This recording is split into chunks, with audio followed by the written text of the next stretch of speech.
Quran surah ke-89 Al-Fajr di ayat yang ke-1 ya. Sudah?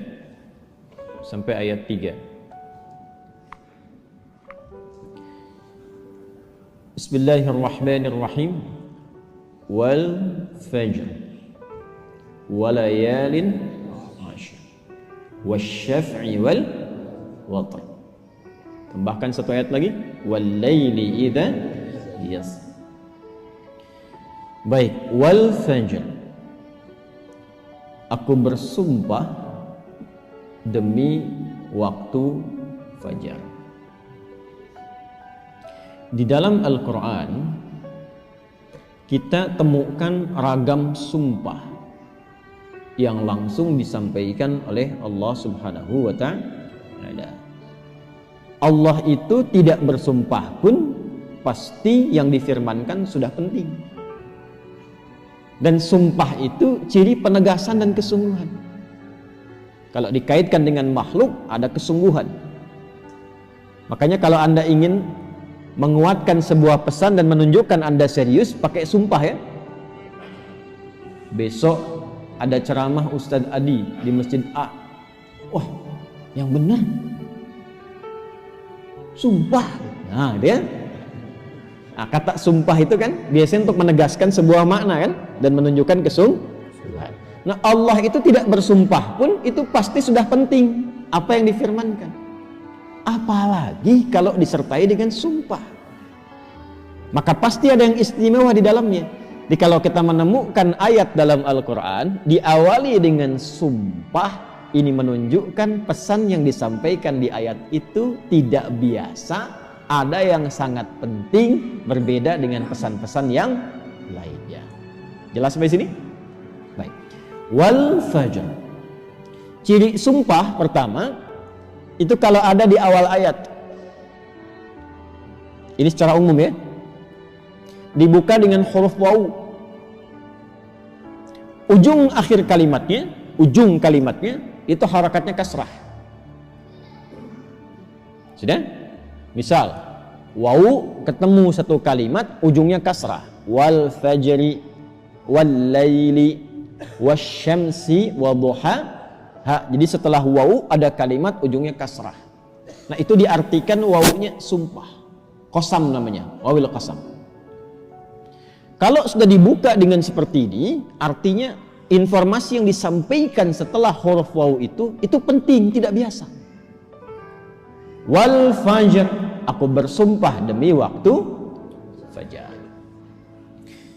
Ada beberapa pendapat dari kalangan ulama tentang fajar yang dimaksudkan di ayat ini. Jadi di sini Allah bersumpah dengan 5 hal. Ada 5 sumpah. Aqsamun khamsah, kata para ulama, terdapat 5 sumpah di dalamnya. 1 wal fajar, demi waktu fajar. 2 walayalin ashr, dan 10 malam yang istimewa. 3 wasyaf'i,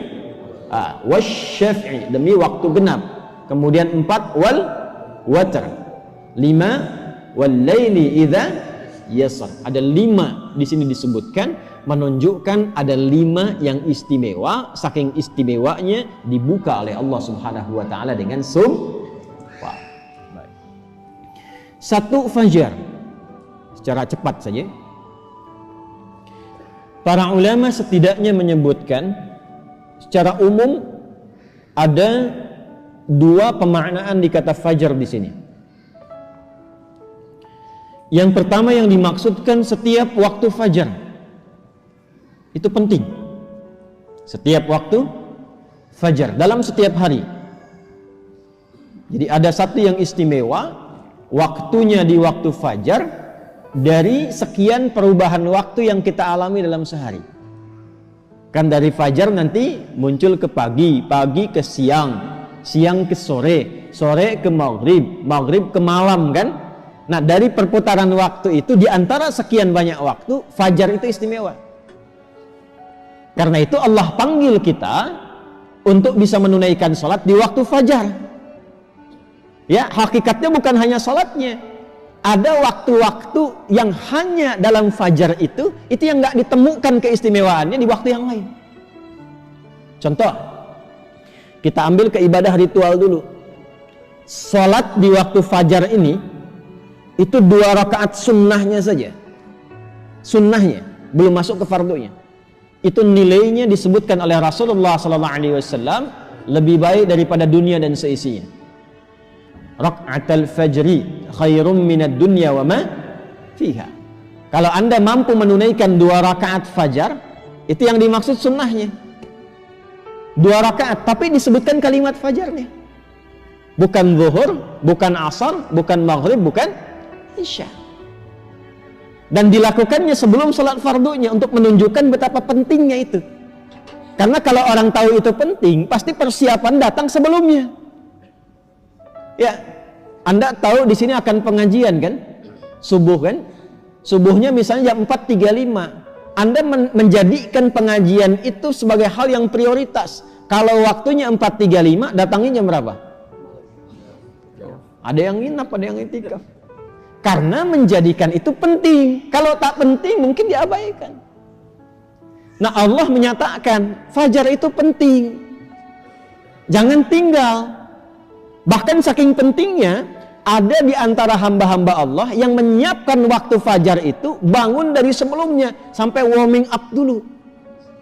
Pemanasan supaya subuhnya itu, fajarnya itu bisa optimal. Bangun dari malam, Pak. Ada yang menjelang fajar itu membiasakan hatinya supaya khusyuk. Sehingga saat sholat di waktu fajar sudah terkoneksi kepada Allah dengan baik. Cara menyiapkannya dengan istighfar. Waktu singkat menjelang fajar itu disebut sahar namanya. Jamaknya disebut ashar. Ada orang-orang yang kalau sudah tiba waktu ini, dia banyak istighfar, istighfar, istighfar, istighfar. Supaya hatinya lapang saat fajar tiba, terkoneksi sempurna kepada Allah. Sempurna. Nyambung. Itu ada di Quran surah ke-51 ayat 18. Wabil ashari hum yastaghfirun. Ya. Kalau ingin dikuatkan kesabaran, ingin diberikan rizki sehingga bisa sering infak, ya. Ingin diberikan kemampuan menjalankan segala sesuatu dengan benar, menatap dengan benar, mendengar dengan benar, berjalan secara benar. Itu diantara amalannya, rajin istighfar di waktu sahar menjelang fajar. Dah, ini ijazahnya langsung dari Al-Quran. Surah ketiga Ali Imran di ayat ke-17. As-sabirina was-sadiqina wal-qanitina wal-munfiqina wal-mustaghfirina bil ashar. Ya. Quran surah ketiga Ali Imran ayat 17. Paling kiri sebelah atas tuh. Itu di situ istighfar di waktu sahar itu disamakan dengan 4 amalan tadi. Sabar, khusyuk dalam ibadah, bisa rajin infak dan benar dalam menjalankan aktivitas. Itu di antara latihannya rajin istighfar menjelang fajar. Makanya kalau sudah istighfar, terbuka hatinya, terkoneksi dengan Allah, itu ibadahnya akan lebih enak dibandingkan dengan yang jarang istighfar. Gitu. Alhamdulillah. Ada sifat qanitin di situ. As-sabirina wal qanitina. Sedangkan kita diminta salat itu dengan sifat kunut. Orangnya disebut qanit, jamaknya qanitin. Ada di mana ayatnya? Al-Baqarah ayat 238. Hafizu 'alas salawati was salatil wusta wa qumu lillahi qanitin. Kalau mau salat, mau enak salatnya, jangan sekedar salat. Memang betul sudah selesai, ya, menuntaskan kewajiban, beban kewajibannya hilang. Tapi kenikmatannya dapat nggak? Manfaatnya dapat nggak?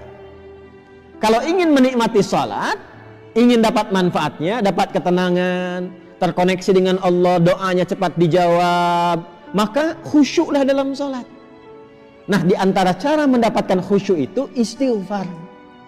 Dibuka sehingga sekat-sekat yang membuka kita itu, yang menghambat koneksi kita dengan Allah itu terbuka. Ini dari Quran, dari Quran. Nah, dibiasakan istighfar paling enak itu di waktu sahar menjelang fajar, apalagi kalau bisa tahajud sebelumnya. Kalau bisa tahajud, ya, tahajud kemudian istighfar, terbuka hati, rajin memberi di situ, itu disebut langsung oleh Quran kalau dia bertahan dengan itu sampai wafat, itu disebut sebagai calon penghuni taman surga yang sedang beraktivitas di bumi. Itu Quran surah 51 ayat 15 sampai dengan ayat 23. Innal muttaqina fi jannatin wa 'uyun akhidhina ma atahum rabbuhum innahum kanu qabla dhalika muhsinin kanu qalila minal laili ma yahja'un. Itu tahajudnya. Wa bil asharihum yastaghfirun. Itu istighfarnya. Nah, hakikatnya kita bangun malam itu, hakikatnya kita istighfar di waktu sahar untuk persiapan ke fajarnya. Salah satu maknanya itu. Makanya Nabi kan ya suka rebahan kan sedikit ya. Bukan rebahan yang sempurna. Ya kaum rebahanas nih ya. Ya, coba dicek tuh. Kalau ada rebahan Nabi itu miring sedikit ke kanan kan, setelah istighfar tuh nunggu-nunggu sampai fajar tiba. Supaya kesadarannya optimal. Ada apa di fajar itu sampai dipersiapkan sebelum itu? Sampai 2 rakaatnya lebih baik daripada dunia dan seisinya. Itu kalau dibaca pakai iman, gak ada yang bisa menandingi. Saya tanya antum, dikasih 1 juta atau 2 rakaat sebelum subuh? Ayo. Oh, masa? Huh? Coba dicek. Sana ada lomba balapan di sirkuit tuh. Berlangsungnya sebelum subuh. Siapa yang datang duluan di dekat situ, 10 tempat pertama mendapatkan bonus 5 juta.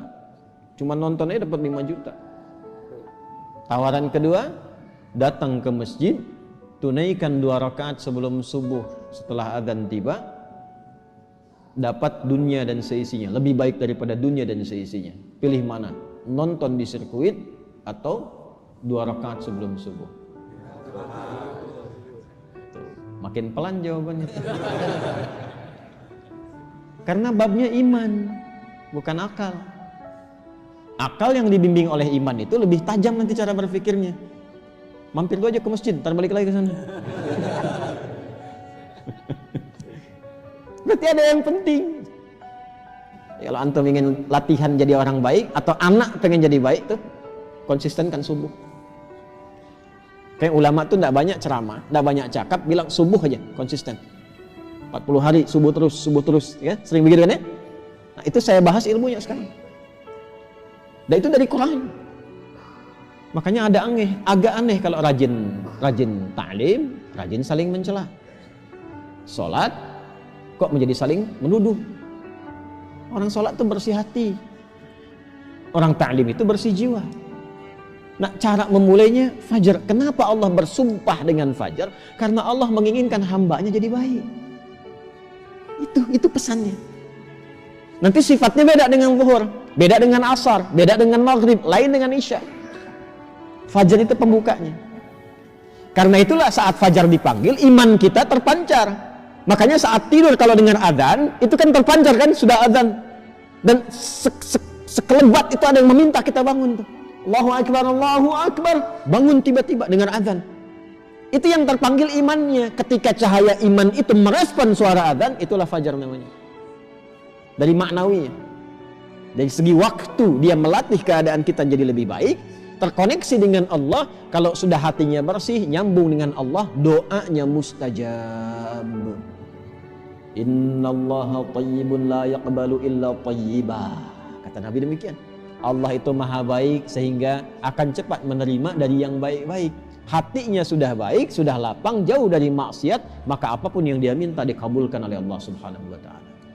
Karena itu saat-saat paling tepat untuk berdoa itu, memperbanyak doa itu saat fajar. Malaikat kumpul semua. Hadisnya sahih. Ya, inna malaikatal laili wa malaikatan nahar tajtami'u fi waqtil fajri atau kama qala Rasulullah sallallahu alaihi wasallam. Malaikat siang dan malam kumpul semua di waktu fajar. Alhamdulillah malaikat itu gaib. Kalau tampak tak jadi kita ke masjid. Sayapnya banyak tuh. Siapa? Israel. Balik lagi. Kumpul semua. Nah, kalau sudah kumpul malaikat itu banyak berkahnya. Berkah itu ziyadatul khair, bertambah kebaikan. Kalau doa diaminkan. Kalau istighfar dimohonkan ampunan kepada Allah. Berkah lagi kalau subuh jamaah pengajian, berkah. Berkah lagi itu. Itu dari berangkat langsung malaikat memohonkan kepada Allah kebaikan. Hadisnya viral sahih di Ibnu Majah itu. Ya, dari Abu Darda radhiyallahu taala anhu. Qala Rasulullah sallallahu alaihi wasallam, "Man salaka tariqan yaltamisu fihi 'ilma sahhala lahu tariqan ila al-jannah, wa innal malaikata la tadau ajnihataha ridan li talibil ilmi." Orang mau berangkat menuntut ilmu, itu malaikat membentangkan sayap memohonkan kepada Allah ridha untuk orang itu.